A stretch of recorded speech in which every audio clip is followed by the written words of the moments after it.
Hi everyone, this is Mark. I wanted to put out a video that talks about some of the questions I get from people concerning their bamboo.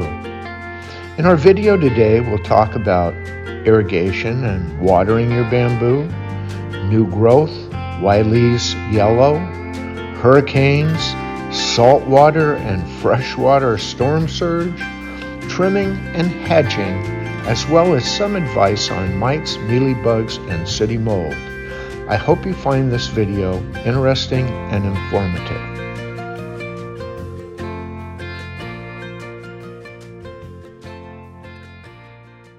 What we have here is a simple drip irrigation system. This is a 1/2-inch poly pipe. They're very cheap. They come in different lengths. I buy 1,000 feet at a time for just over $100. These right here are emitters that you punch into the poly pipe, and these are supposed to give out 5 gallons an hour. They don't necessarily do it, but that's what they're rated for. I always put at least two, next to the plant in case one fails, the other one is still working. At the end of the line, I simply take a couple of zip ties, bend over the pipe, and seal it off. Now this pipe here, let's walk down this way. This pipe here goes all the way through here. There's enough leaves on it you can't even see it, but we're going someplace. And it goes all the way back here to our controller, which is a battery-operated timer that you can program to go on and off as many times as you want. For a row that size, you only need a single station timer. This is a 2-station. But for that many bamboos, 1 station will work. Sometimes I just use these kind of twist timers, and when I feel it's dry, I'll just give a twist, and it goes on up to 2 hours. They all eventually break, so you have to monitor them, but they're cheap, and it's an easy way to water your bamboo. Okay, this right here is black bamboo. Black bamboo is an absolutely beautiful bamboo that starts out with green canes and turns black. This is a brand new cane on this bamboo. These new canes are very tender and they break very easily. Once they get larger, they turn into wood. Here's another one right here that's just slightly older. You can see all of the new growth on it. Here we are in February and we're already starting to get new growth. This looks to be a very good season for bamboo.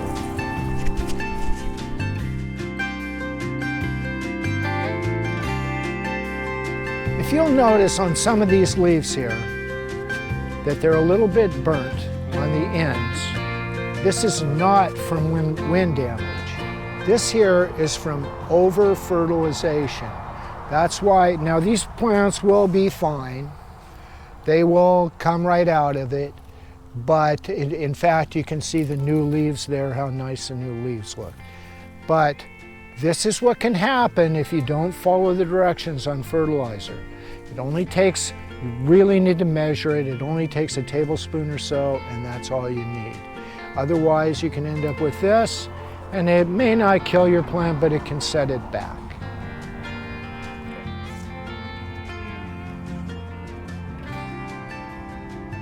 In winter, a little yellowing is normal, or your plants may not be getting enough water, which is often the case.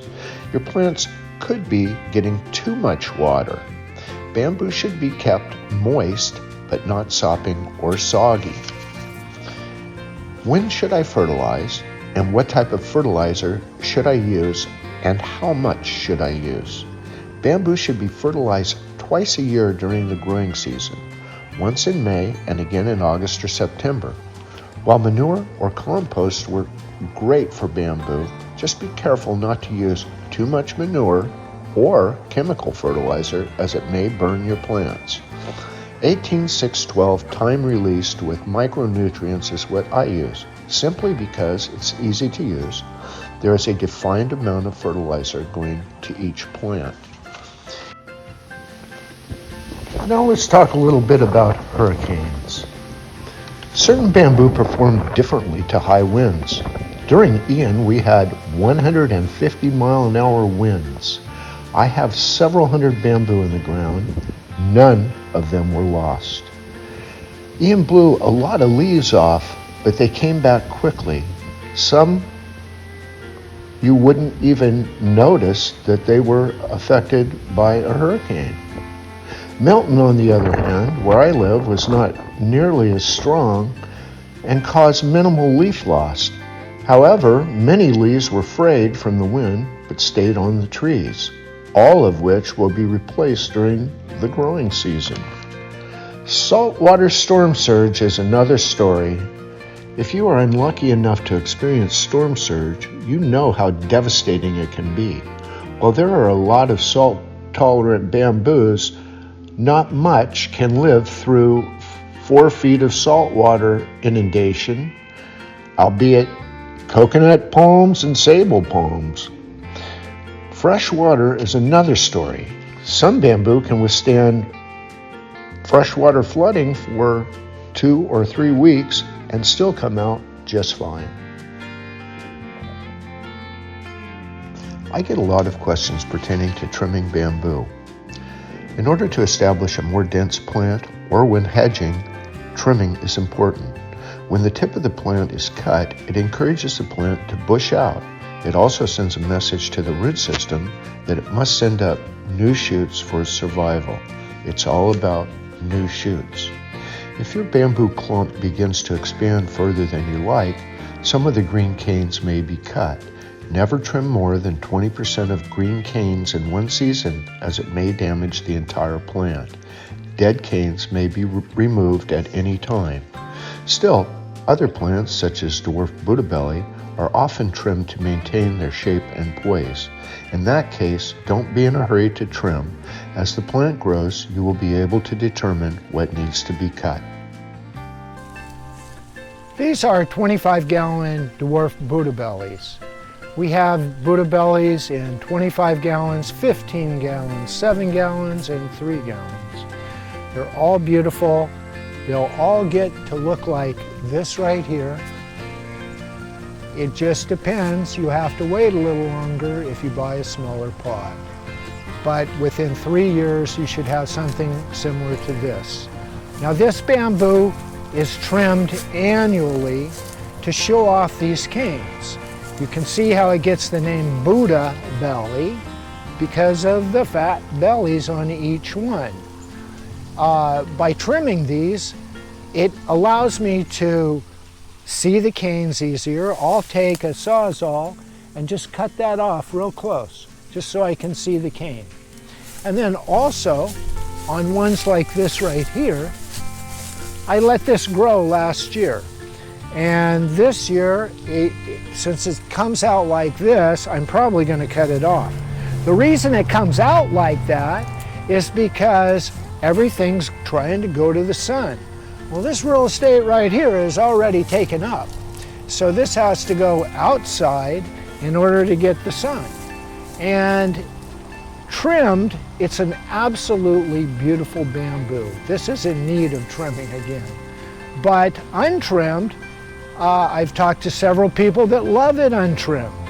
But for a 15-foot bamboo, it can also get 20 feet wide if you don't trim it, simply like this right here. So the other advantage of trimming is it allows you to get out any dead stuff that might be growing. Certainly this is not dead. These are brand new canes here. And that will eventually just fall off and be beautiful. That's Buddha belly. This bamboo here is called graceful, Bambusa textilis gracilis. It is the most popular bamboo in Florida. It is also known as slender weaver. It has a small footprint and it has small to medium-sized canes. It's a medium-sized bamboo and it gets about 30 feet tall. This is a bamboo that you really never need to trim. Its name says it all, graceful. And this plant here is just over 1 year old. It's been in the ground 1 year from a 15-gallon pot. And this one right here is practically, I've never even seen an insect on one of these plants. So it's a very, very good, durable plant. These right here, this is an example of how fast this bamboo grows. This row right here are 15-gallon gracefuls. Last April, I put that one that you just looked at in the ground, and this is what it became 1 year later, less than 1 year later. This bamboo here is called fern leaf. It's about a 15-foot bamboo, and it easily trims into a hedge. This one was a little bit windblown from Milton, and you can keep this hedge at any height you want, anywhere between 4 feet and 15 feet. And it looks a little wind whipped now, but by summer this will be fully green. You will not even see a cane in it. I have other ones that form into hedges over here. This one is called Golden Goddess.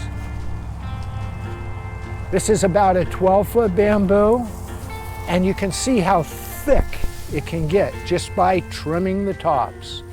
The one next to it over here is called Chinese Goddess, which is also a great hedge bamboo.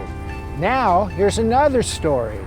If you decide not to trim this bamboo into a hedge, it looks like, ready for this? Bamboo with canes and a top. So it's up to you however you'd like to do it. Mites, mealybugs, sooty mold, and wax scale, none of which will kill your bamboo. Sounds scary, but not really. You may never even see any of these, as long as your plants are kept healthy and well watered. Another reason are natural predators like ladybugs, crips, and lacewings. For that reason, I never recommend preventive spraying. No need to kill beneficial insects. Mites can be characterized by little yellowish squares on otherwise green leaves. If you happen to see mite damage, there are sprays that will kill these. I would start with Bayer insect disease and plant and mite control, which is an over-the-counter product that can be bought at Home Depot or most garden centers. Another product is abamectin and bifin. They are very concentrated, and the instructions for use must be adhered to, including the use of personal protective equipment. One thing that some bamboo can get, which is really of no consequence, is a waxy scale. The waxy scale really doesn't hurt the bamboo at all. It can be actually wiped off or washed off with a power washer if you want. And these bugs that you see here are called crips. They're a type of a ladybug. And all of these little larvae here are ladybug larvae. And these will eat all of this waxy stuff on here. You see that waxy stuff comes right off. But they will eat that, and they will also eat any other bugs that happen to be there.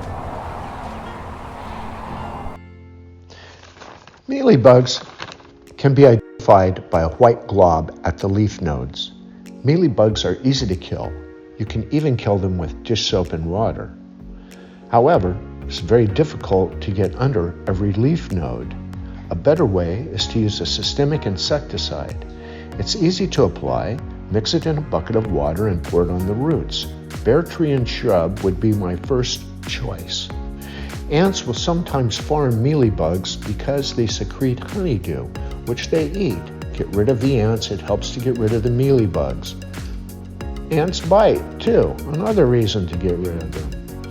Another telltale sign are wasps in and out of your bamboo. So keep an eye, a vigilant eye, and again, there are plenty of predators that will eat these, and you may not even have a problem.